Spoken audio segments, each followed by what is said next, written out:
Hai, selamat datang di Main Basket Talks. Obrolan santai dan mendalam membahas banyak hal, khususnya tentang dunia basket dan kultur yang ada di dalamnya.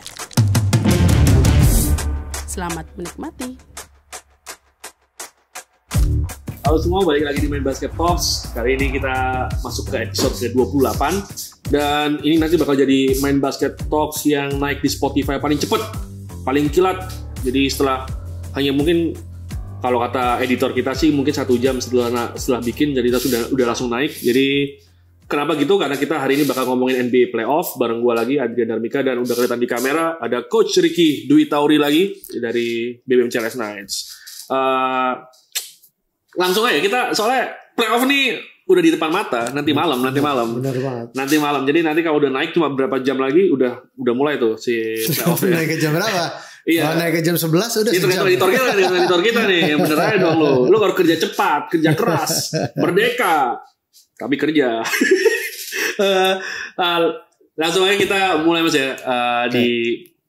Kita mau bahas dari wilayah timur dulu. Oh sebelumnya mungkin harusnya semua udah inget lah ya, kemarin bahwa Portland Trail Blazers jadi tim terakhir yang lolos ke playoff setelah mengandaskan Memphis Grizzlies. Sebenarnya jagoan gua tuh awalnya tuh, maksudnya tuh. bisa sampai ke 8 lah ya, cuma ternyata itu gagal. aja nggak ada satu superstar aja. Iya. Game-nya seru. Tapi yang lebih sedih sih Mas Ricky sebenarnya, Spursnya nggak lolos, bray. Jauh Spursnya. Udah nggak apa-apa mas. Next year enggak lah. Udah rebuilding nih, udah mulai rebuilding. Iya lah, rebuilding. Udah 22 tahun Spurs lolos ke playoff, sekarang udah waktunya istirahat dulu bentar. Coach Popovic capek mungkin ya, dikit lah ya. Kita bakal mulai ngomongin playoff di wilayah timur terlebih dahulu. Di game pertama Milwaukee lawan Orlando Magic. Mas, Bucks sama Magic mas. Bucks sama Magic ya. Sungkan banget ngomong, sungkan. Yang pasti ya kalau playoff tahun ini, kalau dulu orang bilang kan selalu apapun kejadian di regular season gitu nggak ada ngaruhnya, karena di playoff itu pasti 0-0. Dan saya rasa itu paling tepat di playoff tahun ini. Kenapa? Karena ini tahun pertama kali gitu mungkin playoff nggak ada home court advantage. Iya, pertama kali dalam sejarah. Nggak ada home court advantage. Iya. Oke, yang jadi virtual spectator itu emang dipilih salah satu tim pasti, ya kan, beneran. Jadi kesannya emang salah satu tim didukung lebih lah dalam tanda kutip gitu.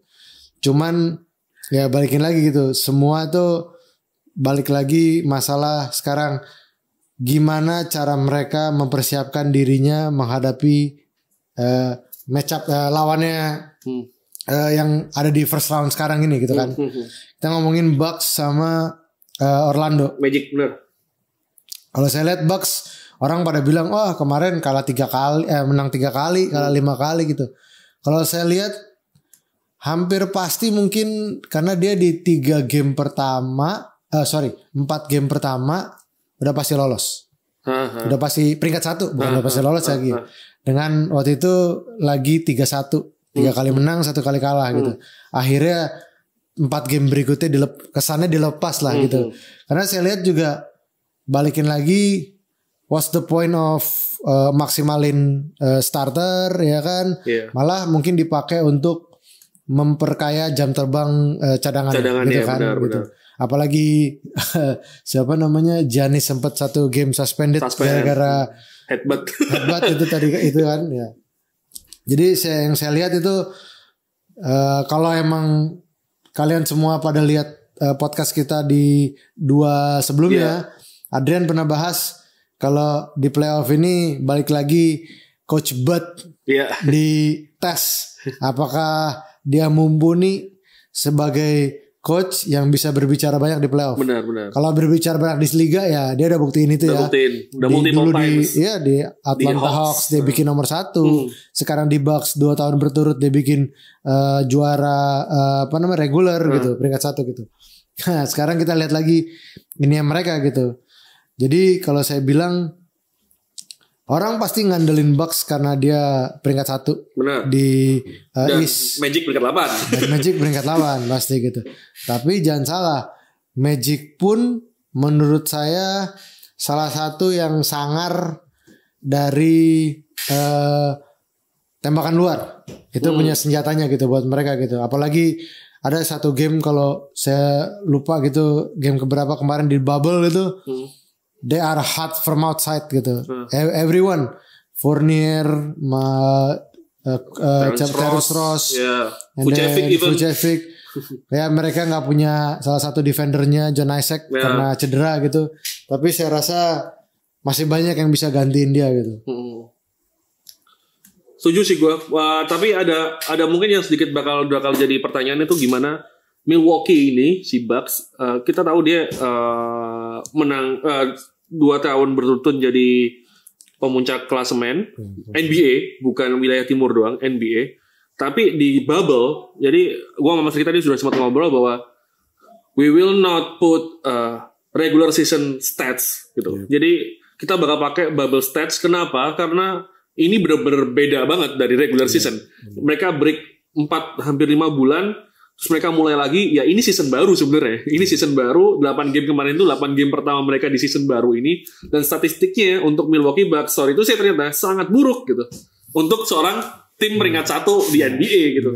Bahkan efisiensi field goal mereka ada di peringkat 10, turnover mereka cukup gede, turnover mereka peringkat 18 dari 22 tim. Jadi ya PR besar banget di Milwaukee Bucks, dan Giannis kemarin udah sadar dan cukup katanya sekarang kondisinya katanya frustrated. Jadi katanya timnya cukup pusing dengan apa permainan mereka. Tapi ya we'll see lagi karena Magic sendiri bisa dibilang up and down-nya kuat banget nih tim. Jadi kalau naik banget, down-nya nggak tanggung-tanggung gitu. Karena juga tadi benar udah diomongin Mas Riki bahwa Jonathan Isaac cedera for the rest of the season. Jadi mereka nggak punya satu adalah defender, yang kedua adalah inside presence ya. Jadi kuat banget sih ini karena meskipun we all know Nikola Vucevic adalah center, dia sekarang lebih main ke pick and pop gitu sih, lebih di luar gitu. Jadi pekerjaan rumah Magic jauh lebih banyak, sementara Milwaukee Bucks sebenarnya lebih kebalikin performa ya Mas ya, kebalikin performa. Kalau langsung aja kita nggak pakai sungkan-sungkan, kalau prediksi Mas, prediksi skor lah langsung. Kalau skornya berapa nih Milwaukee Orlando? Yang lolos pasti Bucks nih. Kalau saya sih kalau ditanya pegang mana ya, saya pegang Bucks ya. Dalam arti lebih mengunggulkan gitu. Tapi kalau saya lihat skor, saya bilang sepertinya 4-1 sih. Nggak bakal sweep ya? Nggak bakal sweep sih. Hari ini gue baca di mana ya? Kalau nggak Bleacher atau mana ya? Lupa gue yang bikin itu. Bikin itu ada yang sweep sih. Sweep ya. Iya. Tapi kalau gue sih sama kayak Mas Riki sih. Kayaknya bakal ada 1 atau 2 game maksimal lah. Nggak mungkin game 7 sih menurut gue. Kalau game 7 kayaknya kecil banget sih. Iya, gak mungkin bukannya merendahkan ya, benar. PR banget soalnya ya, Bang. Jadi ada gap berasa kalau nanti akhirnya gini, saat si Magic tuh punya 2 guard yang sering main, minute play-nya banyak adalah Markelle Fultz dan DJ Augustin. Dua-duanya minusnya saling mengisi, minusnya. DJ Augustin kita tahu pemain salah satu paling kecil sekarang kayak di NBA ya. Jadi begitu dia ada di lapangan, presence utamanya dia adalah 3 point dan mengatur serangan. Benar. Tapi saat defense dia bakal jadi titik lemah, bakal diuber tuh. Apalagi Bucks punya Eric Bledsoe dan Josh Hill, atau nanti kalaupun main di situ bisa jadi Pat Connaughton atau Donte DiVincenzo yang unggul, gak hanya unggul size, unggul atletism. Itu bakal PR banget kalau yang main DJ. Nah saat mereka geser ke Markelle, defense mereka even bisa nyamain tuh sama 4 guard Milwaukee Bucks. Tapi Markelle nggak bisa 3 point. Mereka bakal PR banget. Benar. Ditinggal lah kasarnya gitu. Sama kayak biasanya jaga Ben Simmons lah. Ditinggal lah udah lu shoot aja gitu. Ya kalau masuk ya udah, kalau udah masuk besar 3 beruntun baru akhirnya tuh ada yaudah ya ambil gitu. Nah itu jadi makanya itu salah satu penyebab kita kenapa mikir bakal ada Bucks yang menang sih. Geser ke next di bagian yang sama, Indiana Pacers lawan Miami Heat. Ini yang bakal penuh dengan heat nih prediksinya, bakal panas nih. Kalau Mas Riki gimana ngeliatnya Mas? Kalau waktu kemarin gitu saya sempat ngobrol sama teman-teman saya gitu pada memprediksi Waktu itu kita prediksi bukan final NBA tapi kita prediksi final wilayah. Saya di East, saya pegang Miami Heat ketemu Toronto Raptors. Asik. Terus orang tanya gitu, kenapa Miami Heat Toronto Raptors, kenapa nggak Bucks gitu? Karena balikin lagi ke sebelumnya gitu, yang saya pikir satu, Miami ini lagi klik terakhir. Berapa game terakhir, habis itu Spoelstra dengan pengalamannya di playoff dan champion itu, dan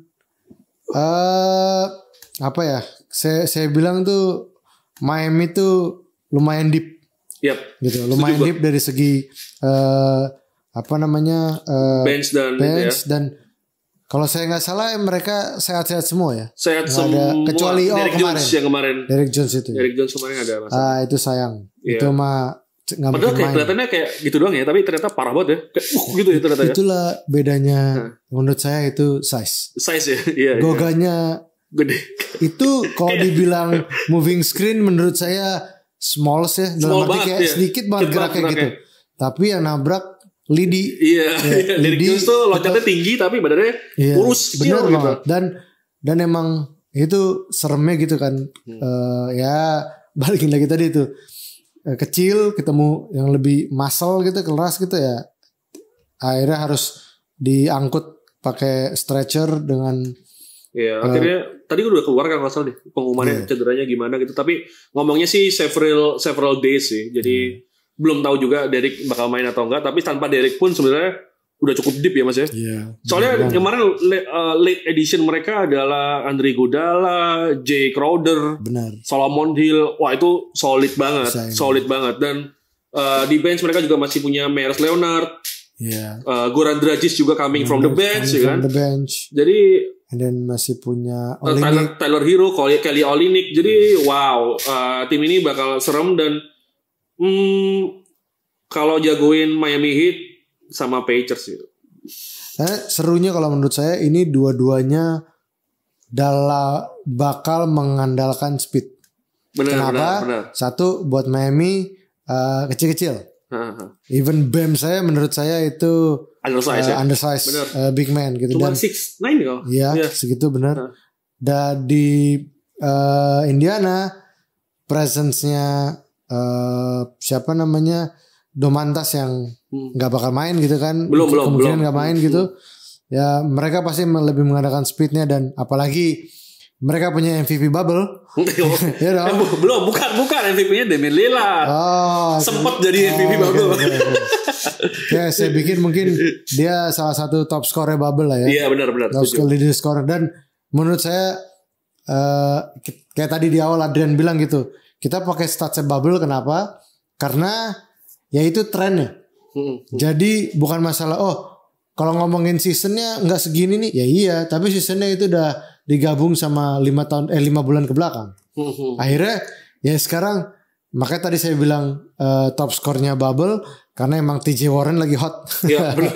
Dan I don't think he will stop now gitu. Rugi juga all the way now playoff. Put everything in the table gitu buat ngabisin semuanya gitu. Dan kalau diprediksi, saya ditanya gitu berapa saya bilang ini salah satu yang pertama yang bisa jadi sampai game ke-7. Benar, setuju. Saya bilang gitu. Karena kalau dilihat statistik pun sebenarnya sangat-sangat gini-gini doang nih. Benar. Jadi game by game ya. Kayak kemarin kalau yang sempat baca main basket, gue sempat nulis tentang Blazers tuh harusnya menang mudah sama Grizzlies. Karena secara statistik 4 factor mereka unggulnya banyak. 3-1 dan 1 tuh cuma free throw rate. Ternyata Grizzlies berhasil mengerjakan PR mereka. Jadi saat statistik tuh ya, misalnya ini Grizzlies tinggi gitu, Blazers tinggi, Grizzlies di bawah gitu. Ini untuk akurasi tembakan. Pilihannya adalah 2 gitu. Grizzlies naik atau Blazers turun gitu. Nah, yang kemarin Grizzlies berhasil naik, Blazers berhasil turun, diturunin sama mereka.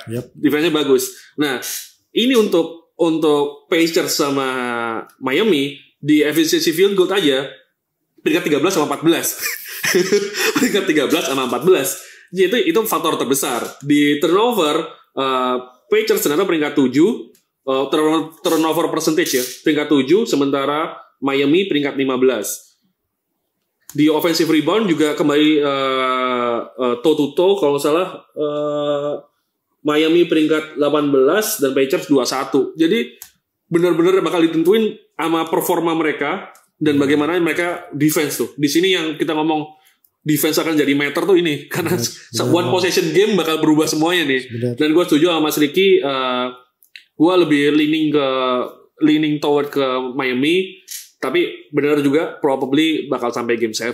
Kalau nggak game 7 berarti penentunya lagi-lagi di defense mereka gimana. Soalnya Miami ini juga tim yang sangat tough, dan saat masuk ke playoff dengan mereka punya Andre Iguodala, kemungkinan besar juga Andre Iguodala bakal step up tuh dan naik minute play-nya naik lah ya. Minute play-nya naik. Biasanya gitu. Iya, terus ada Jimmy Butler, kalau mereka turun bareng, ya perimeter mereka praktis hampir aman tuh. Perimeter, dan bakal sulit banget buat TJ Warren. Tapi ya itu, ini adalah salah satu game partai first round yang harus dilihat semua game-nya.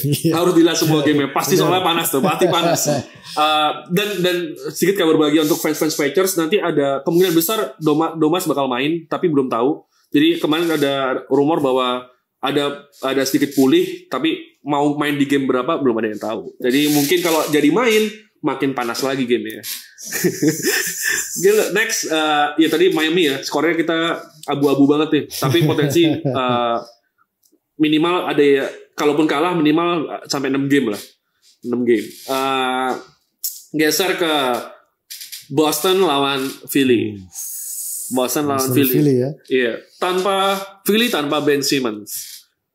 Ngaruh aja sebenarnya? Iya dan tidak kalau saya sih. Soalnya kalau ini balikin lagi, ini serunya yang satu dominan di small man, which is itu Boston, yang satu dominan di big man. Benar. Ya saya rasa ada kemarin yang bilang apakah siapa namanya itu Joel Embiid udah habis gitu. Selalu jadi kasusnya menurut saya gitu buat satu pemain gitu. Yang dulu saya rasa juga Joel juga punya misi tersendiri buat buktiin kalau hey, I can make this team better gitu. Even kalau sekarang tantangannya lebih karena nggak punya Ben Simmons gitu kan. Atau jangan-jangan itu jadi keuntungan juga buat Joel. Bisa jadi itu kan ya. Gitu. Kalau emang yang pasti Ben nggak ada gitu, ya mereka mungkin kurang dari inside presence-nya di defense satu. Iya, benar, setuju. And then habis itu mungkin di assist karena Ben salah satu ini gitu. Tapi saya rasa kita kalau nggak salah di Spotify sebelumnya kita di podcast sebelumnya kita pernah ngobrol kenapa Josh Richardson itu nggak main banyak. Siapa tahu ini jadi blessing in disguise buat dia gitu. Benar. Dia ngisi posisi satu, saya rasa ada waktunya gitu, biarpun mungkin start bukan dari Josh gitu misalnya kayaknya sih biasanya sih Shake Milton sih. Nah, itu Shake Milton itu udah jadi ininya dia kan. Kayak tempat utamanya gitu ya buat ininya karena dia punya 3 poinnya juga bagus. Nah, itu dia.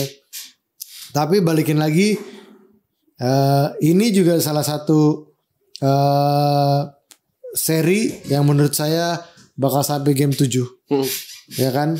Balik lagi gimana cara Brett Brown memanfaatkan keunggulannya di size. Habis itu balik lagi gimana siapa yang gak tahu Brad Stevens ya memanfaatkan keunggulannya di speed. Ini kalau Brad Stevens tuh kayak Doraemon sebenarnya. Di kantongnya tuh triknya banyak banget tuh triknya.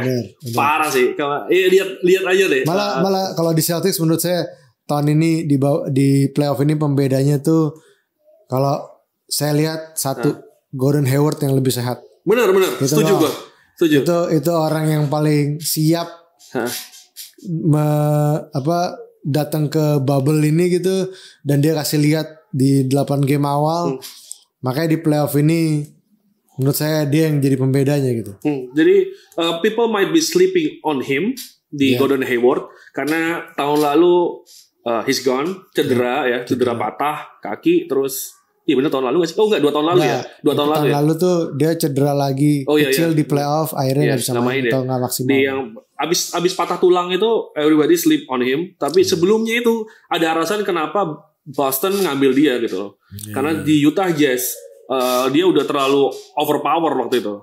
Dan mungkin dia adalah salah satu two-way forward terbaik sebenarnya di liga dengan size yang bagus, dengan 3 point yang cukup bagus. Jadi saat Hayward di posisi 4 dan yang nanti kemungkinan besar kalau mereka pakai big line up si Sixers bakal turun Al Horford. Ya pusing tuh Al Horford. Soalnya bakal lawan 3 wing, Jaylen Brown, Jason Tatum dan Gordon Hayward. Jadi benar kata Mas Ricky, tim yang mayoritas kecil melawan tim yang mayoritas besar. Kita lihat bagaimana nanti bakal adjustment masing-masing. Sama soalnya kalau offense sama-sama jadi mismatch semua. Jadi mismatch semua. Gimana? Gitu. Iya. Sebenarnya yang Joel ada mismatch nanti kalau ketemunya Daniel Theis. Tapi kalau Enes Kanter yang main even. Nah, tapi yang di lain ini yang PR. Gimana nanti Shake Milton jaga Kemba saat waktu switch akhirnya dia ketemu Jalen sama Jason. Selesai. PR banget tuh. Jadi sekali lagi ini bakal salah satu juga game yang bakal game ke-7. Tapi kalau lu menang condong ke siapa, Mas? Kalau ini gue nggak usah milih lah. Wah, nggak berani milih gimana? Gue suka match up soalnya. Ini salah satu gue suka dan ya gue sebagai pelatih gitu, gue suka cara dua pelatih ini adjust di dalam game. Apalagi kalau ya orang tahu dengan kita bilangnya ATO ya, after timeout-nya Brad Stevens itu bener-bener yang hampir pasti itu jadi, gitu kan? Bisa dibilang kayak gitu, clutch time, game winning shots kayak gitu-gitu. Pasti open aja kan? Ya, gitu ya. After timeout tuh, ya itu tadi sesuai nama-namanya. Jadi waktu timeout mereka bikin pattern baru tuh. Nah itu yang turun waktu inbound play dan Brad Stevens is one of the best in the league saat after timeout. Kalau gue sih based on statsnya untuk efisiensi field goal Boston Celtics lebih bagus, Sixers lebih bagus. Tapi yang lucunya defensive rating Celtics lebih bagus. Jadi ini tim yang nyerangnya sangat efektif, which is Sixers, melawan tim yang defense-nya cukup bagus, meskipun kecil-kecil, which is Celtics. Jadi saat salah satu itu jadi lebih bagus di satu game bakal jadi penentu kemenangan. Who knows kalau misalnya Joel Embiid akhirnya kepepet 3 point-nya lebih banyak dan akhirnya ternyata masuk, ya that's a big problem buat Celtic. Tetapi ya soalnya kemarin sebelum bubble mulai si Tobias Harris sempat ngomong ke publik kalau masalahnya Sixers di regular season adalah chemistry, bahwa mereka ini gak get along satu sama lain pemainnya, jadi nggak nongkrong bareng, nggak itu bareng. Tapi kemarin di semua yang mengemari Matisse Thybulle ngelihat vlognya dia, Toby berusaha jadi leadernya dan dia berusaha ngumpulin, mancing bareng. Terus mereka ngobrolin masalah Black Lives Matter campaign dan semuanya bareng gitu untuk 2 jam atau hampir 3 jam. Jadi mungkin sekarang kondisi timnya lebih baik gitu. Dan Ben Simmons adalah tipikal pemain yang open court yang sangat open banget, dan waktu mereka open court ternyata shootingnya Sixers gak bagus-bagus banget. Nah waktu di bubble ini Ben udah tidak jadi point guard lagi dan akhirnya absen, shooting mereka ternyata jadi lebih bagus. Jadi bisa terjadi perubahan positif buat Sixers, tapi harus diakui sedikit sih gue lebih condong ke Celtics sih emang. Kalau gue bicara Mas Ricky tadi gak mau milih, tapi bener sama kayak Pacers dan Heat. Ini bakal jadi game yang at least 6 game. At least ya. Iya, tapi besar banget untuk jadi 7 game. Dan ini bakal capek banget sih. Karena menurut gue gak ada home court advantage ini kayaknya. Ntar semua jadi 7 game. Iya, ini PR banget soalnya. Jadi home court advantage seperti kita tahu semuanya itu ada. Jadi kenapa sempat teman ada yang bahas ya? Siapa yang bahas kemarin? Oh, Jaren Jackson Jr. Dia nge-tweet everybody getting better in this bubble. Terus sempat sebelumnya ada kayak analisa dari beberapa orang bahwa tanpa penonton dengan lapangan yang sama tiap main, itu semuanya tuh akurasi jadi lebih bagus. Soalnya udah hafal semua tuh tangannya, sentuhannya jaraknya seberapa. Apalagi background mereka hitam tuh. Kalaupun ada pun juga virtual fans kan. Jadi masih terukur dengan bagus. Sementara saat ada penonton, Ini susah tuh, kadang penontonnya lagi berdiri apa lagi duduk, jaraknya udah beda tuh jaraknya. Jadi itu dan nggak ada pressure lagi juga, nggak ada yang teriak-teriak atau apa. Jadi emang di bubble ini bakal jadi lebih sulit tanpa ada home court advantage, dan itu mungkin juga kata Mas Ricky jangan-jangan semua game jadi game 7 gitu. Tapi kecuali Milwaukee tadi sih kayaknya harusnya ya. Itu yang pertama sih. Last di East, Toronto lawan Brooklyn. Perlu dibahas nih.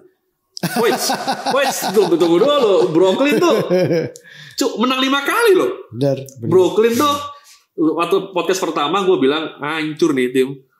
Pemainnya nggak ada semua loh. 7 orang pemain nggak ada. 7 orang pemain mereka di musim reguler, ya which is 1 nggak main sama sekali. Kevin Durant. Iya, kayaknya mereka dengerin kita sih. Terus ternyata dan bahkan pemain pengganti mereka Michael Beasley yang pengen dimasukin karena kayak ngisi veteran present. COVID juga gitu. Yeah. Terus akhirnya pulang gitu, diganti sama Justin Anderson, pemain G-League yang nggak pernah, dia pemain potensial tapi nggak pernah step up lah. Jadi segitu-gitu aja. Tapi ternyata Caris LeVert ambil semuanya.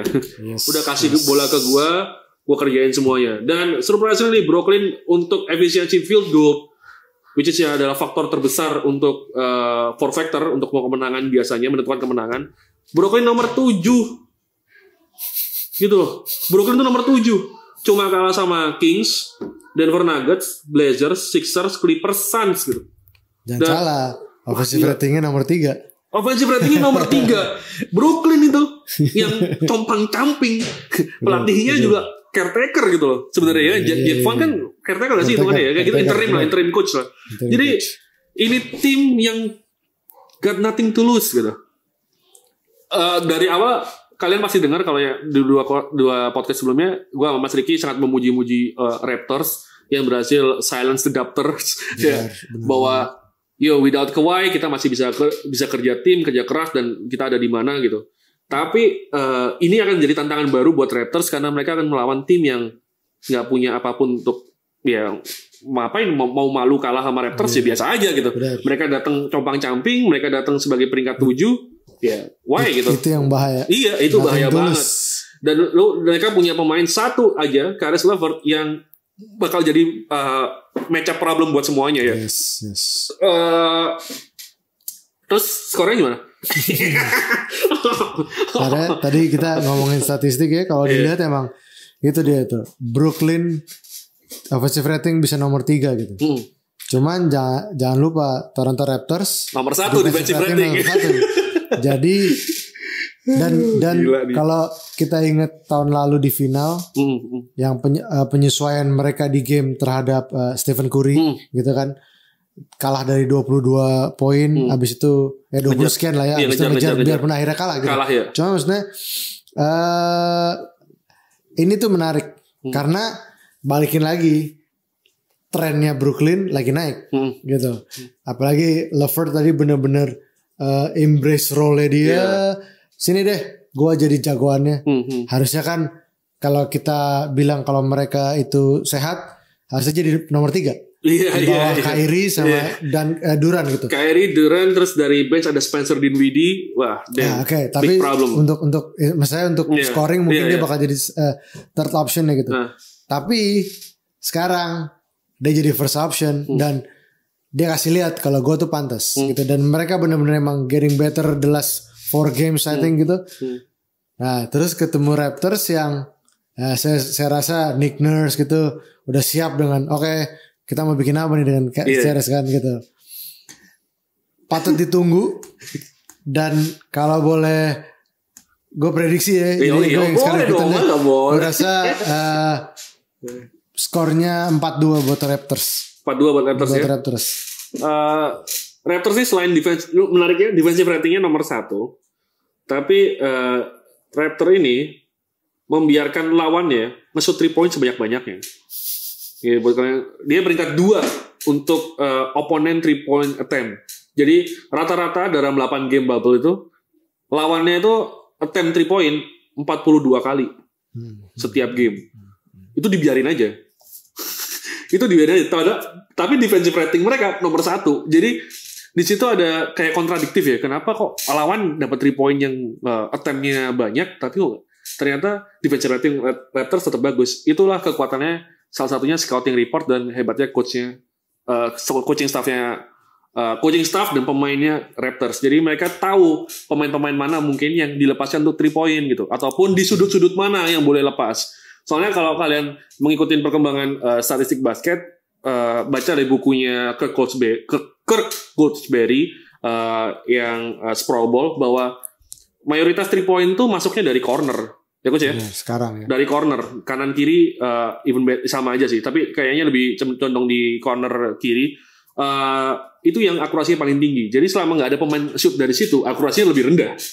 Ya kan? Namanya 3 point tuh paling bagus kayaknya sih ya antara 40%, 47% gitu lah ya. Itu mentok-mentoknya pemain NBA. Jadi mereka 10 kali shoot paling masuk 4 gitu kan, masuk 5. Jadi ya udah dilepasin aja sama Raptors. Dan kalau misalnya ternyata Brooklyn juga nggak punya 3 point yang bagus-bagus banget gitu. Mereka nomor 11 di liga. Jadi bakal jadi PR kalau misalnya Brooklyn bisa manfaatin itu dengan tepat. Selesai tuh bisa Raptors tuh. Dan sama kayak Mas Riki, kayak gue sih masih cenderung ke Raptors untuk 6 game. 6 game tuh at least ya. Enggak at least. 6 game tuh max. 6 game itu maksimal. Kalau yang tadi kan Pacers sama Heat at least 6 game. Boston lawan siapa tadi Boston sih? Lawan Sixers ya. Sixers itu 6 game itu at least. Jadi mau ke 7 game, tapi kalau untuk ini maksimalnya 6 game lah. Masih ada perlawanan lah. Atau kalau tiba-tiba nggak mungkin sweep kan? Kayaknya sih enggak ada sweep kayaknya. Kayaknya sih benar. Kayaknya sih nggak ada sweep. Setuju. Kayaknya sih nggak ada sweep. Itu tadi di East. Jadi kalau kalian juga semalam udah ada di Instagram Main Basket di hashtag tebak bagan main basket. Itu nanti kalian bisa nebak bagan playoffnya, bikin bracket gitu, bagan playoffnya siapa yang juara. Kalian bisa tuh mungkin bisa pakai referensi kita dikit-dikit lah. Sambil sekali-sekali ngelihat juga di statistiknya. Soalnya tanpa statistik PR juga nebaknya. Pakai statistik aja belum tentu benar, apalagi nggak pakai gitu kan. Jadi ya itu tadi. Dan siapa tahu kalian bisa menang benar dan bisa dapat hadiah dari Main Basket Store. Lumayan kan? Benar banget. Kita geser dulu ke West. Tadi udah isinya udah. Kita mulai dari mana nih? Kita mulai dari bawah lah, dari belakang paling bawah. Tuh berarti Clippers. Oh, bener kan? Paling bawah Clippers kan? Ya nggak sama aja ya manapun ya. Bisa Clippers lawan Dallas maksudnya. Okay. Clippers lawan Dallas. Maksudnya bagannya yang di bawah. Jadi kan muter gitu kayak gitu kan. Clippers lawan Dallas. Clippers masih diragukan ya Montrezl Harrell main apa enggak. Tapi kemungkinan sih bakal main entah di game pertama atau enggak. Sementara Dallas full team, sisanya juga Clippers full team. Clippers untuk efisiensi field goal ada di peringkat 2, 56%. Cuma kalah dari Phoenix Suns yang unbeatable. Iya, Phoenix Suns unbeatable, bro. 100% rekornya. Pusing-pusing dah. Dallas Mavericks peringkat 17. Turnover Mavericks kecil ternyata, cuma 11%. Sementara Clippers nggak jauh beda, cuma 13%. Mas, gimana Mas ngelihat match up-nya Clippers lawan Mavericks? Pertanyaan terbesarnya adalah bisa nggak si Luka ngebawa tim ini jauh, atau paling nggak memberikan ya ada garuk-garuk dikit lah si Clippers lah gitu kan ya. Ya gimana Luka ya, kita mau ngomong apapun nih, dia jago apa. Ini adalah first playoff dia. Benar. Dan baru second year dia gitu loh. Dan dia dengan permainan kayak gini, dengan tim Clippers yang sangat versatile, kemungkinan besar bakal dijaga kalau nggak Paul George, atau mungkin Kawhi langsung, atau mungkin juga Pat Beverly kalau dia misalnya dua orang tuh lagi foul gitu. Jadi PR-nya di Luka menurut gue. Dan setuju gak Mas? Terus menurut lo gimana yang match-up lainnya? Terus kalau gue sih ngelihatnya satu emang suka nggak suka Dallas itu start from Luka. Yep.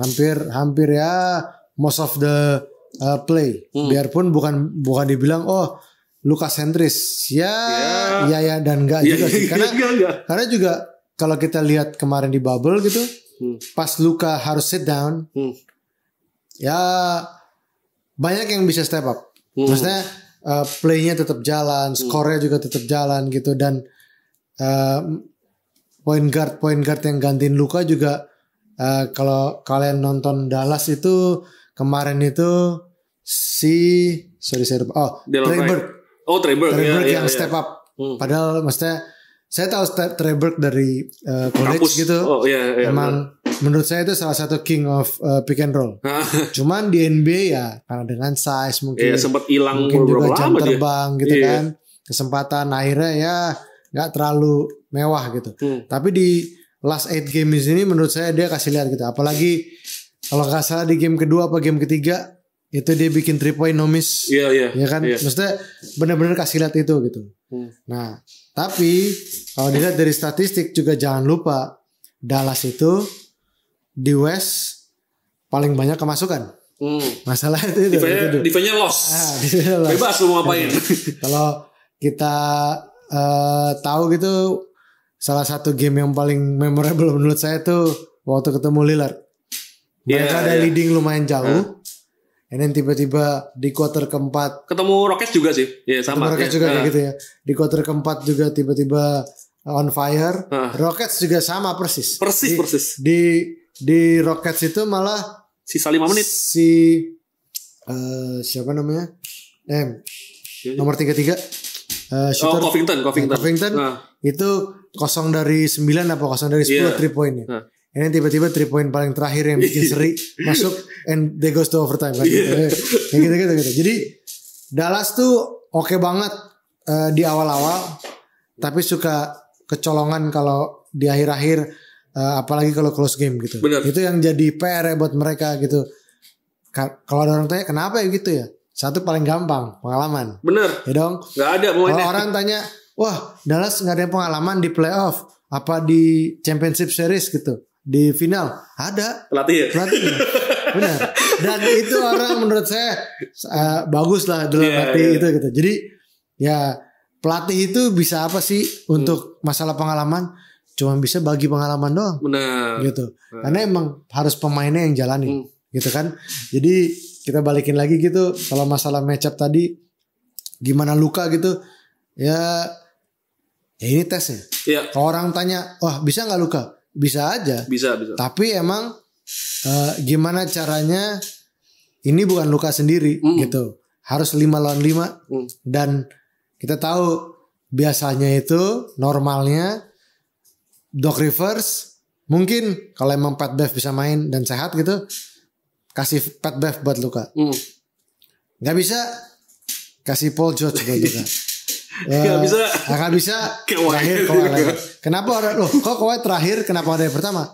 Karena Kawhi juga bertugas buat offense gitu. Benar, first option. Kawhi sama Paul George pasti difokusin buat offense dulu. Makanya mereka taruh Pat Bev dulu. Benar. Itu ininya gitu. Ya terus balikin lagi prediksi 7 game. Kalau saya 7 game because apa ya? Ngelihat game apa kemarin Clippers kalah. Dua kali dia kalah. Dia dua kali kalah di yang lawan Suns yang kena lawan Suns gitu itu satu gitu. Maksudnya kebanyakan outside 3 point gara-gara defense-nya lagi jelek gitu. Bukan bilang kayak ini enggak, emang hari itu defense-nya jelek. Mereka terlalu banyak dapat outside 3 points gitu. Dan pas saya lihat tadi juga gitu, emang mereka tanya allow 3 points paling banyak. Siapa? Clippers. Di mana? Di West. Kita ngomongin West talk. Iya. Di West ya, kita ngomongin di East, namanya overall. Clippers sama Dallas itu yang paling banyak allow 3 point. Jadi sekarang balikin lagi. Dallas salah satu tim yang 3 pointnya juga sangar gitu kan, dan shooternya banyak, apalagi itu tadi volumenya gede banget lah 3 pointnya. Start from Luka and then everything gotta spot up. Mereka punya Seth Curry, mereka punya Trey Burke gitu. Even Tim Hardaway, Dorian Finney-Smith juga bagus. Kristaps Porzingis gitu kan. Di match upin sama Clippers yang menurut saya punya inside outside bagus gitu. nggak mesti 3 poin. Kawhi ya, kita bahas di podcast pertama, orang bilang kalau Kawhi itu unggulannya apa? Semuanya bisa. Dia nggak bisa ngomong keunggulan Kawhi kenapa? Ya karena semuanya bisa. Gak ada yang menonjol, semuanya bisa. Drive, post up, 3 point gitu. Jadi maksudnya itu bakal menarik ngelihat Doc Rivers mau bikin apa sama Luka, and then siapa namanya? Gue lupa. Rick Carlisle. Rick Carlisle mau bikin apa sama Kawhi, mau di Paul George gitu. Makanya saya bilang saya game 7. Kalau gue pribadi 5 game. Luka emang jadi big problem pertama. Tapi ya itu saat Mas Gigi ngomong saat Luka dihentikan, Luka ini usage percentage-nya tinggi banget, hampir 40%. Saat Luka dihentikan, siapa yang step up? Benar. Dan menurut gue big matchup problem buat Clippers adalah Kristaps Porzingis. Pasti. He's that big, and dia bisa nge-shoot sebagus itu gitu. Dan mereka nggak punya defender itu gitu. Ivica Zubac tuh ya masih belum lah gitu, masih inside presence. Jauh banget di inside gitu. Jadi kemungkinan besar menurut gue nanti kita bakal lihat Dallas Mavericks main spread 5 menurut gue ya. Bakal main spread 5, Dorian Finney-Smith, Tim Hardaway, Seth Curry sama Kristaps Porzingis bakal di luar 3 point semua, nunggu Luka kemana gitu. Nah, tinggal nanti Luka bisa nggak menang one on one-nya lawan siapa, itu aja. Soal defensive rating, soalnya Dallas paling jelek kedua di liga selama bubble. Jadi tim ini defense-nya memang berantakan, tapi ya itu tadi dimanfaatkan dengan mereka berusaha main open court, 3 point banyak, ini banyak ya. Menurut gua satu masalah terbesar adalah ini bukan masalah untuk Dallas Mavericks ya, masalah untuk semua tim di West dan nantinya di Liga adalah deep bench-nya Clippers. Clippers itu bench-nya, kalau lupa nih saya ingetin, Reggie Jackson, Lou Williams, Landry Shamet, 4 JaMychal Green, terus nanti kelimanya kalau normal ada Joakim Noah atau Montrezl Harrell.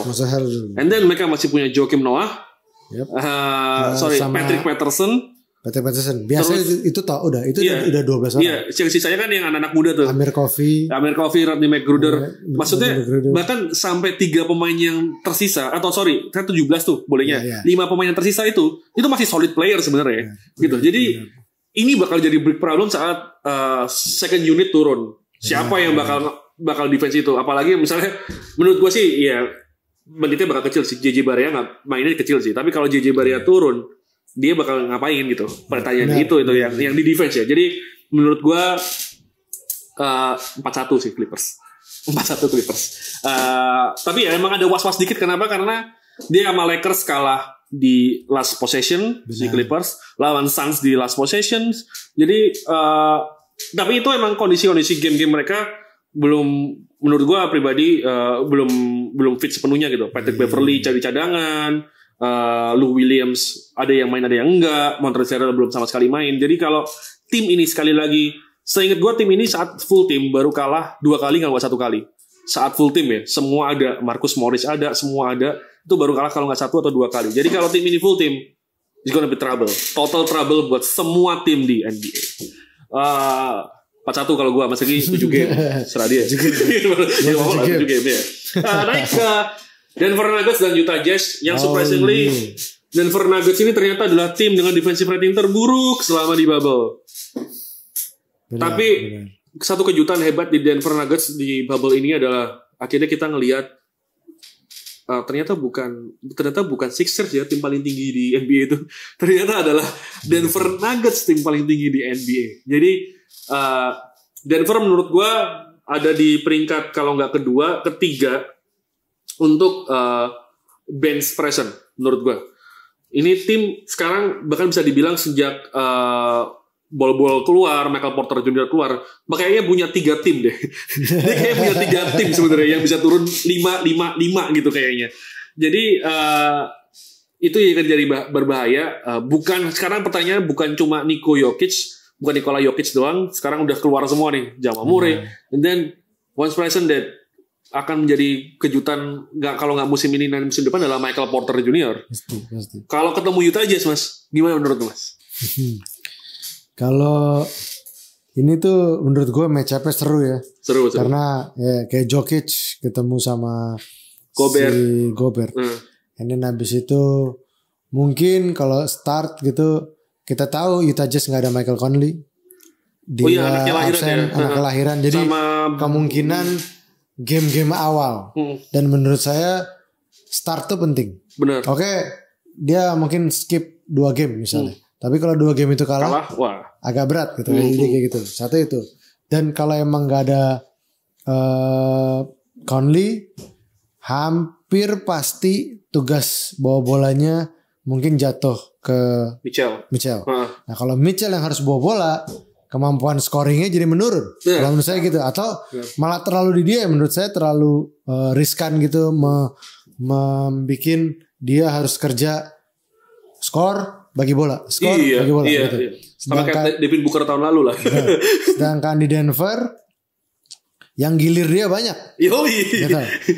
Oke, mungkin nggak bakal Murray pertama, tapi dia punya Torrey Craig. Benar. Dan dia punya Monte Morris ya. Mungkin kalau di satu kesempatan mungkin bisa ditaruh siapa namanya Michael Porter Jr. Dalam arti gilir aja nggak apa-apa. Ini tuh Gary Harris belum main ya? Nggak main ya? Gary Harris sama Will Barton nggak main ya? Nggak main kayaknya. Belum ada ini. Tapi kalau tiba-tiba mereka ada pun, menurut saya agak susah. Agak susah tuh dalam arti tadi kita ngomongin chemistry. Ya dong. They don't play 8 games, dan tiba-tiba mereka main di playoff. Bukan, dan nggak mungkin mereka tuh jadi cadangan. Iya. Pasti punya minute play apa. Ya struggle gitu. Tapi kalau saya yang sekarang tuh oke. Tapi emang kalau tadi bilang gitu kayak di defensive rating paling hancur gitu gara-gara itu. Ya kalau saya ngeliat emang pas Jokic nggak ada, they don't have shot blockers. Shot blockers tuh dalam arti yang emang defend ya. Jokic pun juga shot blockers. Cuma dia tinggi aja gitu. Cadangan Jokic di Plumlee pun Mason Plumlee pun bukan yang kayak kita ngelihat Hassan Whiteside gitu. Ya kasarnya kayak gitu kan gitu. Tapi emang dia big presence inside, but itu shot blockers gitu. Jadi kita harus lihat ini. Saya lebih tertarik dengan Utah Jazz nih mau bikin apa di game pertama. Karena Conley gak ada. Ya kalau orang bilang ada si ini, ada si, benar. Tapi gimana lo mensiasatinya? Karena once ya salah satu ininya kan, let's say one players got foul troubles. Nah itu udah merubah chemistry, merubah strategi. Gue mau makin siapa nih, mau taruh siapa nih. Itu banget ini. Dan tim ini juga practically small banget gitu. Jadi pemain ke posisi 4-nya pun Joe Ingles. Benar. Ya kan? Joe Ingles di ketiga dia naruh Royce O'Neal biasanya. Soalnya butuh defense presence kan. Jadi saat Conley pun gak ada, berarti harusnya yang naik tuh yang pernah ke Surabaya, Jordan Clarkson. Benar. Nah kalau Jordan Clarkson naik, benchnya siapa? Nah itu lagi. Jadi karena di babak sini Jordan Clarkson itu orang yang step up dari bench ya. Benar. Jadi itu PR sekali tuh. Itu PR sekali sih di Utah Jazz. Berarti condongnya ke Denver ya? Condongnya gue bukan yang ngulang lagi ya, tapi gue condongnya ke 7 game. What? Habisnya dengan kita ngomongin kayak tadi gitu, oke, kurang di awal, tapi Denver juga jelek di defense. Iya, tapi offensive ratingnya juga bagus loh. Minus sih tapi sebenarnya. Net ratingnya minus sih. Itu dia makanya. Oh iya, net ratingnya minus nih, minus berapa? Itu dia. Kadang-kadang kayak gitu penting gitu buat ininya gitu. Buat kelangsungannya kan. Iya. Gue kayak oke. Ya prediksi. Tapi gue rasa emang ini bakal balik lagi ke decisive game 7. Kalau gue sih ke Denver 6 game max. 6 game max ya? Iya paling 4-2 sih menurut gue. 4-2. Soalnya yang bakal jadi pembeda adalah Michael Porter Jr. sih menurut gue. Ini kayak copycat-nya. Mungkin Mas Kiki waktu kemarin bilang Kevin Durant ya. Kalau gue Ben Simmons with shot sih. Ben Simmons with shot. Meskipun shotnya aneh sih gerakannya. Cuma dia tetap masuk aja gitu. Jadi Michael Porter juga kemarin juga masuk ke All NBA Bubble Team kayak kalau saya. Masuk kan. Jadi tim dia ini lagi dapat kepercayaan diri bagus banget setelah cedera selama itu. Dan menurut gue nggak ada match up ya. Siapa mau jaga Michael Porter Jr. yang kayak kalau nggak 6'9", 6'10 deh. 6'10 kan. 6'10 can shoot gitu. Joe Ingles terlalu kecil. Rudy Gobert udah ada Jokic, siapa gitu. Dan saat menurut gue nanti yang bakal jadi seru juga saat mereka turun dengan Troy Daniels menurut gue. Troy Daniels ini juga lagi on fire selain karena ngevlog. On fire-nya 3 point, spot up shooter. Saat mereka fokus ke Jokic, Porter Junior atau even Jamal Murray, itu ada Torrey Craig atau Troy Daniels, ini harapan gue Troy Daniels yang ada di corner-corner atau di sayap-sayap mereka yang shoot selesai. Itu yang bahaya banget. Jadi menurut gue Denver masih terlalu perkasa, dan gue pribadi menurut gue dia adalah the biggest dark horse in this tournament now. Menurut gue Raptors harusnya nggak ada masuk sebagai kuda hitam sama sekali. Raptors adalah salah satu unggulan jelas, tapi Denver ini salah satu kuda hitam. Dan gue tahu bahwa kemarin mereka turun dengan big line up itu karena kondisi, karena mereka cuma punya sekian pemain. Tapi saat dengan kondisi kayak gini, mereka bisa turun dengan big line up dan main kayak waktu itu, is going to be the trouble. Mason Plumlee bisa dribble bola dari depan ke belakang. Ya Mas Ricky juga kaget, gue juga kaget karena di Piala Dunia kemarin gak bisa kayak gitu. Tiba-tiba dia juga kayak gitu. Gak boleh kalau ngerasa. Terus di ball juga kayak gitu, ya kan? Terus mereka masih punya Noah Vonleh. Jadi tim ini bakal epic untuk size, dan karena selain size mereka juga versatile gitu. Itu yang bakal PR. Jadi dark horse di sini, meskipun nanti kalau mereka menang ketemunya Clippers, emang lebih kuat di Clippers, tapi ya gue gak tahu sih. Menurut gue Denver bisa jadi kejutan terbesar musim ini. Gue tadi 4-2. Ini adalah partai yang ditunggu-tunggu semua orang. Houston lawan OKC. Kenapa ditunggu-tunggu? Karena di awal musim kemarin trade bintang, ya itu jadi rame sebenarnya. Kalau nggak ada itu ya nggak rame, biasa aja. Sebelum ngomongin lebih jauh, problemnya katanya Westbrook gak bakal main. Iya, di awal-awal game sih nggak tahu. Awal gitu. 1 apa 2 game apa 3 game nggak tahu juga. Jadi ya makanya kan 1 atau 2 atau 3. Iya. Kalah 1 atau kalah 2 atau kalah gitu kan. Itu benar gitu. Dan yang menariknya kalau ngeliat stats gitu, kita ngomongin West top, saya nggak ngomongin 22 tim, Westnya top gitu. Oklahoma ini di West ratingnya nomor 1. Oklahoma nomor 1 kalau di West. Iya. Problemnya offensive ratingnya nomor terakhir di West juga. Jadi ini menarik gitu. Maksudnya saya lihat dengan generalnya di Chris Paul gitu, terus Darius Beasley yang step up gitu. Terus orang yang kita nggak tahu dari mana itu Dort tiba-tiba jadi starter gitu kan. Mereka tuh solid di defense. Benar. Mereka tuh bareng-bareng. Ya dong. Rebound, komunikasi bagus menurut saya gitu. Dan Billy Donovan tuh doing a great homework buat 8 games ini gitu. Nah, menariknya mereka melawan salah satu orang yang paling jago scoring di NBA gitu. James Harden gitu. Itu saya pengen tahu gitu. Mereka mau bikin apa? Karena kalau kita ya tahu selama 3 musim James Harden gitu top scorer NBA, dan banyak tim yang ngasih strategi beda-beda kalau ketemu dia. Percobaan. Ada yang dijarakin, ada yang double team, ada yang diarahin ke kanan gitu kan. Ada yang kasih orang tinggi, ada yang kasih orang pendek gitu. Maksudnya gitu. Sah-sah aja, itu namanya strategi gitu.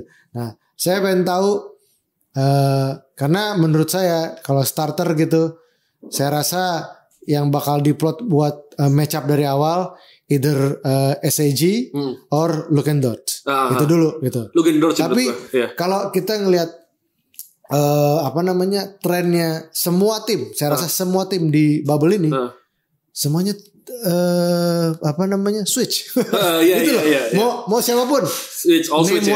Name one thing. Mau itu Denver Nuggets yang tinggi-tinggi, mau itu Boston Celtics yang pendek-pendek. Mostly semuanya switch gitu. Jadi kayak makanya saya penasaran gitu. Kalau saya pribadi gitu, saya nggak mau switch karena ya disitulah mismatch terjadi. Benar. Gitu kan. Benar. Tapi yang harus dibedain di NBA sama di sini di FIBA gitu kan, peraturan gitu. Kita ngomongin weak side-nya. Gitu dong. Kalau di NBA itu ada defensive 3 second. Nah itu yang bikin pelatih itu lebih kita kalau James gimana ya, ngarahin kemana ya. Ya, saya nggak bilang ini benar atau salah, karena jujurnya saya nggak pernah di NBA. Yang kita tahu di Asia atau di FIBA gitu, lebih gampang taruh orang di weak side karena orangnya bakal nongkrong di situ. Iya benar. Nah, di NBA orangnya nggak boleh nongkrong. Nggak boleh nongkrong. Gitu kan. Jadi itu yang menarik banget menurut saya gitu. Gimana strategi Billy Donovan untuk stop Rockets atau James Harden dengan penetrasinya. Jangan salah kalau orang-orang pengen tahu siapa namanya gue lupa. Si pelatihnya Rockets, MDA. Itu idenya cuman 2 pilihannya, 3 point atau attack the baskets. Udah itu toh gitu. Makanya kalau orang bilang Chris Paul itu nggak cocok gara-gara ngandelin perimeter. Karena middle range shooter nggak gitu. bisa. Tapi sebenarnya balikin lagi. Itu terserah pelatih, bener dong. Gitu. Dan kita geser ke Rockets gitu dengan powerfulnya James Harden dan habis itu shooting threes. Mereka itu sangat lemah di rebound. Iya, setuju. Karena small ball itu terlalu small. Kita small ball itu ya. Senternya tingginya 6'6" ya gitu.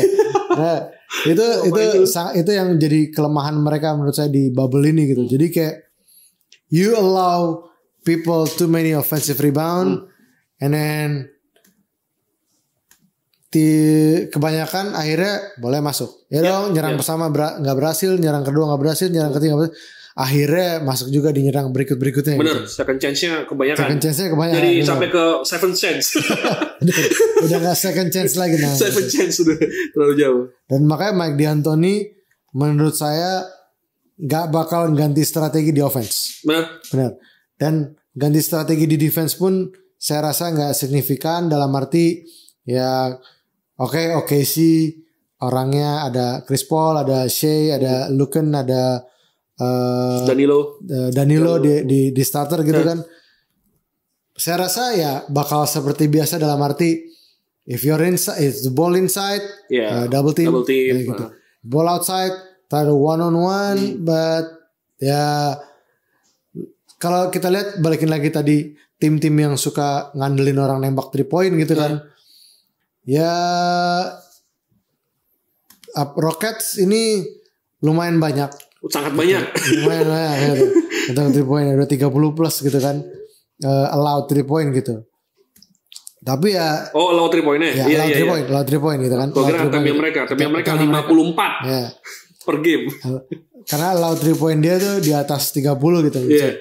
Ya cuman balikin lagi, mereka itu salah satu tim yang ngasih offensive rebound terbanyak buat lawannya gitu loh. Menarik itu untuk dilihat Mike D'Antoni mau bikin apa, dan Billy Donovan mau bikin apa gitu. Berapa game? Berapa game? Aduh, Westbrook main gak? Itu aja gue sih. Iya, PR-nya di situ sih sebenarnya. Iya. Soalnya jujur aja ya, karena kita lihat dulu James Harden sendiri menurut saya berhasil aja. Tapi mungkin emang di akhirnya kalah misalnya gitu. Tapi pernah juga mereka waktu itu ngalahin Clippers. Itu juga bergantung sama James Harden tau. Zamannya Clippers ada Chris Paul sama Blake Griffin gitu. Makanya menurut saya kalau boleh milih saya pilih OKC 4-2. OKC 4-2. 6 game. Oke, gue mau komentar juga tentang Rockets, gimana mereka udah mereka nih satu game rata-rata attemptnya 89 shot, 54 ya 3 point. Jadi menurut gue dengan attempt segitu banyak, otomatis nggak ada pemain yang rebound sebenarnya. Jadi gue tanya, otomatis nggak ada pemain yang rebound dan emang seharusnya nggak ada yang rebound gitu. Dengan kayak gitu sebenarnya satu kunci untuk lawannya OKC adalah, apalagi dengan defensive rating terbaik adalah untuk mempersulit 3 point mereka aja. Tanpa Westbrook nggak ada inside, tidak ada inside drive kecuali dari James Harden. Jadi James Harden di double team pun selesai. Masalah utamanya adalah di Steven Adams. Bagaimana Steven Adams bakal main apa enggak? Soalnya kan dia bakal jadi mismatch tuh kalau main. Kalau saat defense gitu. Meskipun defense dia salah satu yang paling bagus, paling solid lah pemain. Tapi offense dia mismatch juga gitu, menang gitu kan. Kemana-mana udah semau maunya gitu. Ya di situ sih. Masalah utama dari keuntungan terbesar dari OKC adalah they're not supposed to be here. No one even thought OKC bakal kesini gitu. OKC bakal duduk di peringkat 5 itu nggak ada satupun yang mikir itu di awal musim. Banyak yang mikir bahwa mereka bakal tanking, ya udah selesai gitu. Chris Paul bahkan dikira nggak bakal pakai baju OKC gitu. Ternyata enggak. Mereka ngamuk. Katakan Mas Ricky, nggak mungkin lah Chris Paul diem aja. And then kayak gini jadinya, mereka nggak punya, sama kayak tadi yang gue ngomong siapa ya, nothing tulus tadi ya. Brooklyn, sama kayak Brooklyn, mereka nothing tulus. Bahkan lebih nothing tulus dari Mavericks harusnya. Karena ini pemainnya, lu Gonders itu siapa gitu loh, gak ada yang tahu gitu. Even last 2 games I think Darius Beasley ya itu kan? Si rookie yang itu gue diceritain katanya ke bubble cuman bawa 2 pasang sepatu. Iya benar. Gara-gara ketinggalan tasnya. Rookie yang gak kuliah tuh dia langsung main ke percobaan dulu di G League terus main. Jadi tim ini nggak harusnya di sini dan kalau tanpa Westbrook menurut gue OKC menang. Tanpa Westbrook OKC bakal menang. Ya padahal semua bagian dari main basket tuh fansnya James Harden mas.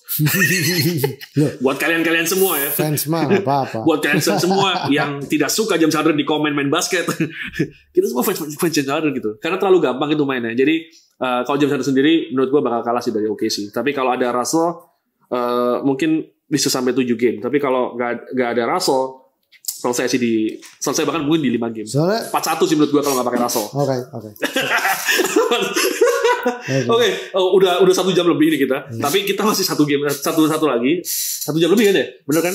Satu lagi Lakers lawan Blazers yang disukain sama semua orang. Siapa sih yang ngefans sama Lakers? Mas Ricky, hati-hati kalau mau jagoin Blazers, ingat karena bos sampean Klay Thompson adalah fans Lakers.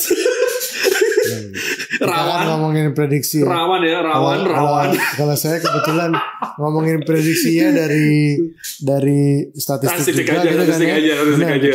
Sorry kok harus diomongin kok bahwa Lakers probably adalah Lakers totally ada di dalam masalah terbesar mereka sekarang. Yep.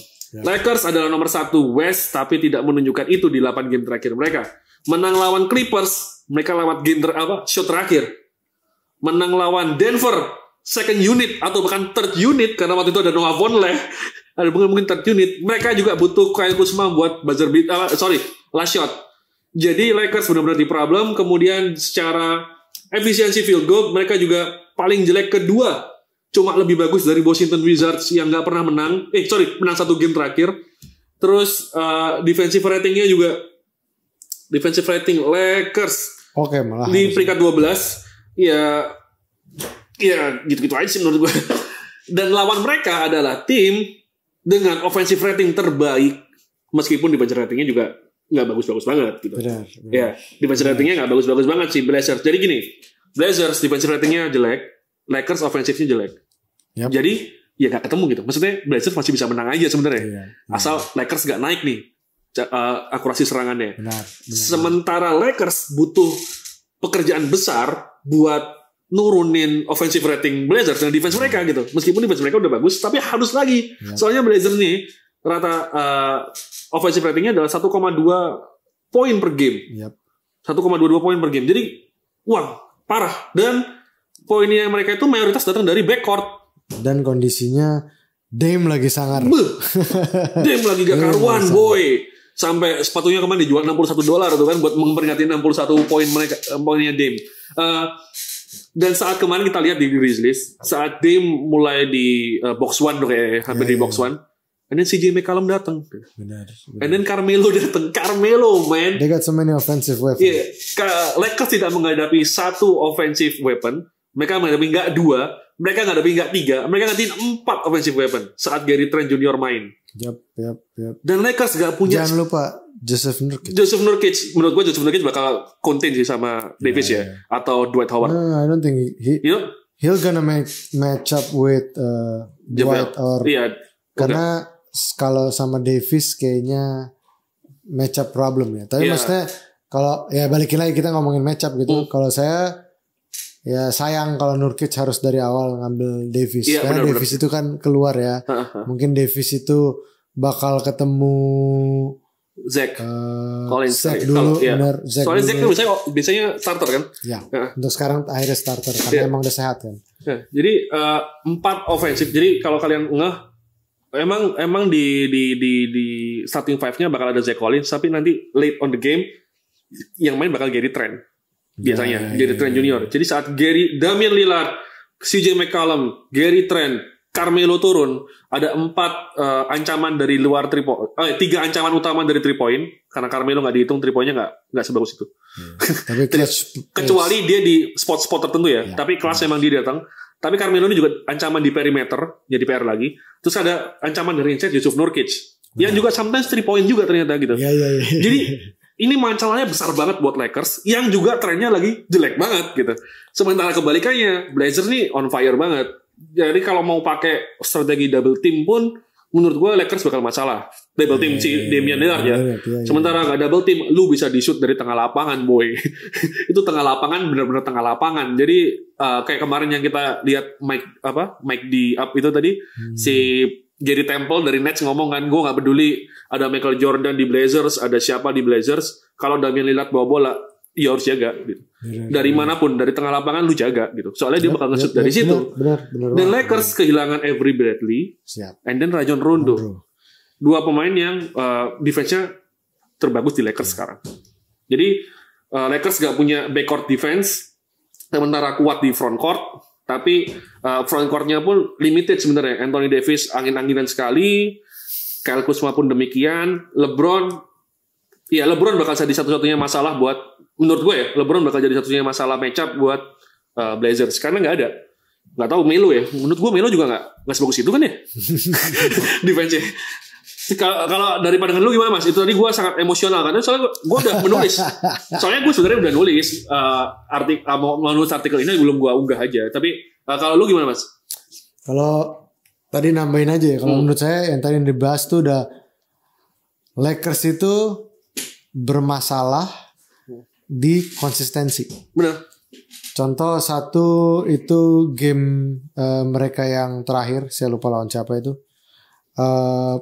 Coba sebentar ya, saya cek biar valid lah. Biar valid ininya gitu. Jadi wait up. Alah, kepencet lagi. Game, sorry sebentar kita. Jadi ini tadi sebenarnya peringatan gue aja buat kalian-kalian yang fans Lakers yang kaget gitu. Itu faktanya soalnya, itu datanya gitu. Nanti terlalu wah Lakers peringkat 1 gini. Ya peringkat 1 karena di total sama 5 bulan yang lalu gitu. 5 bulan yang lalu Lakers memang bagus. Maksudnya lebih bagus dari yang lain-lain karena yang lain-lain juga dalam big trouble gitu. Sekarang big trouble-nya benar-benar ada di Lakers karena di bubble ini faktor pertama adalah mereka kehilangan Avery Bradley, yang kedua adalah konsistensinya nggak ada, 3 bench-nya nggak cukup bagus sih. Bench-nya sama sekali nggak cukup bagus. Lo Kentavious Caldwell-Pope tuh bisa bikin 10 poin at least 1 game. Tapi ya defensively nggak ada sebenarnya gitu. Apalagi dia suruh jaga CJ McCollum. Kemarin CJ McCollum joget-joget seenaknya gitu. Lawan Grizzlies joget-joget seenaknya. Buset, itu benar-benar ngedance banget. Terus yang paling kaget gue pribadi juga kaget karena gue lihat efficiency field goal players, Gary Trent Junior itu main posisi kalau nggak 2, 3. He shot bunch of 3 points. Tapi efisiensi field goal dari Gary Trent Junior adalah 70%. Itu angka setara sama center yang nggak 2 poin, nggak pernah 3 poin kayak DeAndre Jordan gitu. Itu ya segitu-gitu itu efisiensi field goal-nya. Jadi Gary Trent ini gue baru tahu yang pernah ngupload tentang Gary Trent itu cuma Daniel Wenas sih. Jadi dia ngupload tuh, wah keren nih Gary Trent, dan menurut gue Daniel ternyata benar banget sih. Gary Trent ini akan jadi problem kalau nggak di playoff kali ini ya. Musim depan dia bakal dapat menit yang lebih edan. Balik ke Lakers gimana? Oke. Kayak salah satu yang kemarin di ini tuh pas mereka lawan Denver. Bener. Ya dong. Itu menurut saya salah satu game bagus ya. Terakhirnya buzzer beater gitu menang gitu. Tapi yang disorot salah satunya tuh Anthony Davis.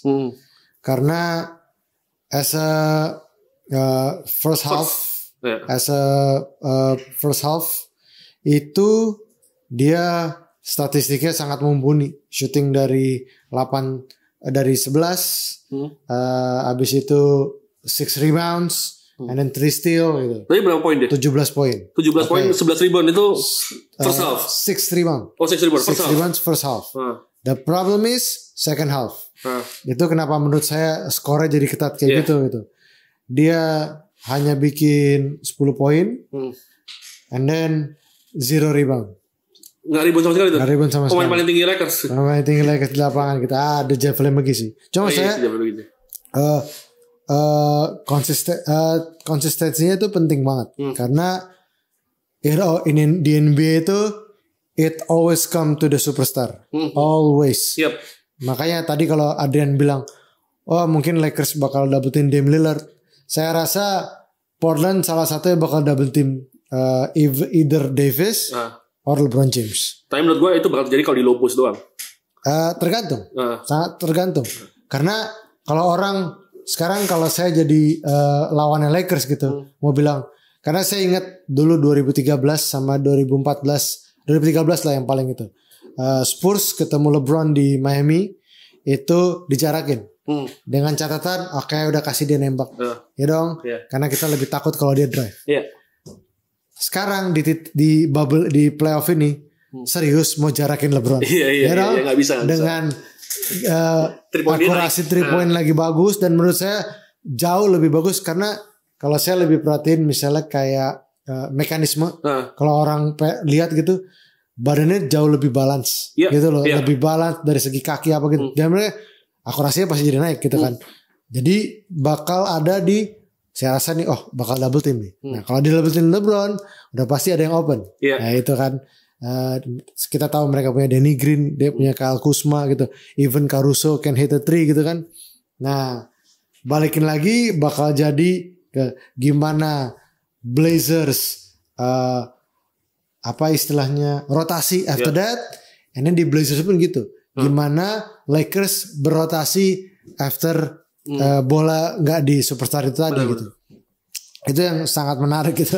Kalau match up saya rasa Nurkic nggak bakal ambil Davis. Mungkin pertama dia kasih ke Collins gitu kan. Dan LeBron kira-kira siapa? Evan Melo saya rasa nggak mungkin. Nggak ada. Makanya gue dari kemarin tuh mikirnya di artikel gue tuh berhenti di situ. Siapa yang bakal match up sama LeBron? Menurut gue sih nggak ada gitu. Kalau mereka naruh Melo, it's a big problem buat Melo gitu loh. Benar. Soalnya LeBron tuh ya mungkin ya lawannya cuma Cristiano Ronaldo deh. Pemain dengan usia segitu, dengan badan yang masih kayak gitu, geraknya seperti itu gitu. Ini udah cross bidang ya, cross sport ya. Jadi di NBA pun menurut gue nggak ada pemain seperti itu. Vince Carter tuh, dia masih bisa 360 dunk, tapi dia nggak bisa drive secepat itu gitu, nggak sekuat LeBron. Dan menurut saya kalau orang bilang, menurut saya di umur LeBron yang sekarang, dia itu speednya udah kurang ya, berkurang, dia muda gitu. Tapi tetap nggak bisa jaga karena balikin lagi dengan fondasi yang lebih kokoh menurut saya dan gerakannya tuh lebih efisien, lebih efisien gitu kan. Jadinya ya susah, apalagi itu orang yang punya ancaman dari luar. Akhirnya kan orang kayak gue maju atau gue mundur. Gue maju disikat, gue mundur dia nembak lagi gimana? Itu yang jadi lebih susah gitu. Abis itu kalau Caruso misalnya di start gitu kan, ya mereka punya CJ sama Lillard itu saya rasa bisa tuker-tuker. Nah sekarang kita balikin lagi siapa yang jaga Lillard dari awal. Gitu ya. Kita bilang ya mungkin mereka punya Caruso, mereka punya kayak KCP, Quinn Cook sih kayaknya nggak bakal KCP bukannya cedera? Kemarin terakhir tuh. Iya kalau nggak KCP berarti ada Dion. Waiters gitu. Tapi ya J.R. Smith mungkin nggak? Saya rasa J.R. Smith ya bakal datang dari bench sih. Kalau playoff sih main sih dia. Buntu gitu pasti main sih dia. Dia salah satu icebreaker sih. Yang benar. Ya datang ke terakhir prediksinya gimana? Ini. Tunggu dulu ya. Katanya tadi sweep Blazers. Siapa? Blazers di sweep. Oh enggak. Kalau ini saya dari awal juga kemarin pas lihat-lihat ini mah pasti 7 game series. Pasti ya. No wonder. Kecuali emang salah satu dari superstarnya menggila di satu game gitu. Either itu dari Lakers or either itu dari Blazers. yang bikin beda gitu. Gitu. Salah satu kerugian The Lakers menurut saya kalau emang masih sama gitu. Mereka nggak ada Lionel Hollins. Itu menurut saya penting dalam arti asisten pelatih gitu. Karena 2 set of eyes or 3 set of eyes is better than 2 or 1 set of eyes gitu. Dan Vogel punya Coach Phil Handy, punya Jason Kidd, tapi Lionel Hollins, dan menurut saya itu dari defensive side sangat rugi gitu. Berasa banget harusnya. Kalau gua sih 4-0. Enggak lah, nggak mungkin kalau 4-0 mah. Tetap masalahnya ada di LeBron. Kalau gue juga penasaran sih sebenarnya siapa yang bakal jaga LeBron gitu loh. Kemungkinan sih kalau secara size harusnya masih ada Nasir Little ya. Tapi kan Nasir Little rookie gitu loh. Masa suruh dikasih jaga LeBron gitu pertanyaan. Soalnya kayaknya di bench tuh mereka Hensonja. Ya mungkin juga Super Mario ya. Hensonja. Tapi ya itu tadi Hensonja itu bukan option mereka di offense itu. Offense mereka tadi yang udah gue jelasin bahwa Dame, CJ, Gary Trent, Carmelo gitu. Dan Yusuf Nurkic itu harusnya jadi squad utama mereka. Tapi kalau mereka turun, defense-nya jadi problem banget gitu. Trent nggak mungkin dari awal. Iya, emang nggak mungkin dari awal. Tapi maksudnya minute play-nya paling gede gitu. Nanti ujung-ujungnya gitu. Tapi balikin yang menarik gini. Let's say kita ngomongin 5 starters, gitu kan?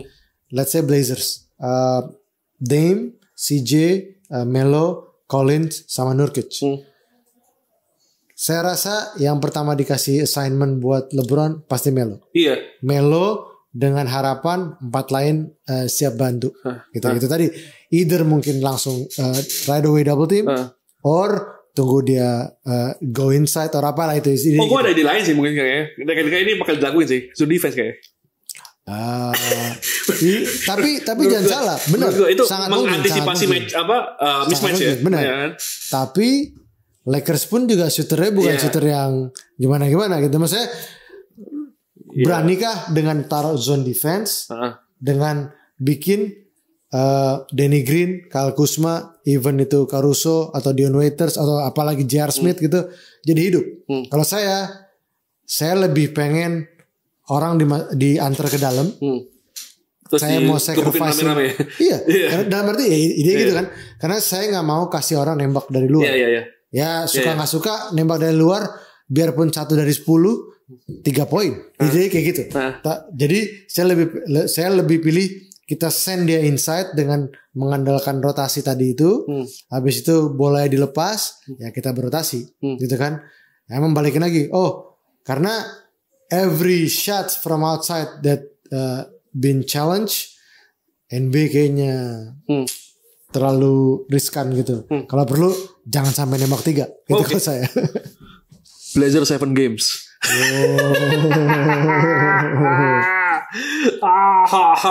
Tapi kemungkinan besar sih menurut gue LeBron bakal main at least per game 44 menit menurut gue. Jadi istirahat cuma 4 menit lah. Oke, itu tadi ini podcast terpanjang kita kayaknya. Tapi karena emang semuanya seru sih, ini menurut gue salah satu playoff paling excited ya menurut gue, yang paling menantang. Karena sekali lagi ini terjadi kondisi pandemi dengan kondisi yang spesial bahwa tidak semuanya bermain di bubble, tidak ada home court advantage, jadi semuanya sama. Kemudian cuma punya 8 game untuk persiapan ini, dan hasilnya di 8 game itu 2 tim teratas, Milwaukee Bucks dan Lakers, memburuk penampilannya, sementara semua tim yang lainnya terlihat membaik. Jadi game ini mungkin benar kata Mas Ricky bahwa bakal banyak yang game 7 mungkin, karena itu tadi semuanya terlalu berubah dengan sangat cepat, tidak terprediksi lagi seperti sebelumnya. Jadi ya kurang lebih begitu. Tadi semua udah denger ya cuma ada menurut gua pribadi cuma bakal ada maksimal 3 game, ya 3 game yang berpotensi untuk sweep, yakni Milwaukee Orlando,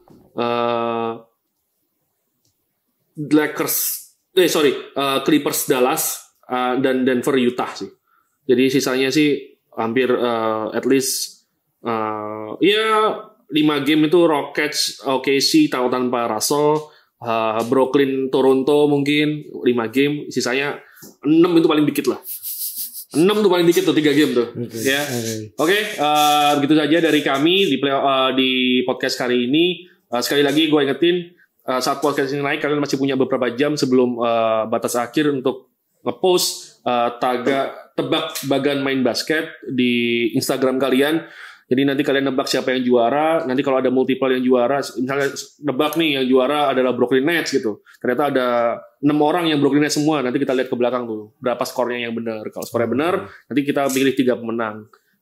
Pemenangnya dapat hadiah semua dari Main Basket Store. Tapi kalau yang ternyata nggak ada yang benar, ya udah mau gimana lagi kan ya. Ya ini adalah season yang hebat berarti bahwa semua tidak bisa ditebak gitu. Tadi sih udah masuk beberapa dan mayoritas sih milih kalau nggak Lakers Clippers juaranya. Tapi kalau gue kan prediksinya Blazers langsung ya. Jadi ya gitu deh. Oke, cukup sekian dari gue, Adrian Darmika. Saya Ricky Dwi Tauri. Kita pamit. Semua jaga kesehatan kondisi ini dan sampai ketemu di episode selanjutnya. Big Trust.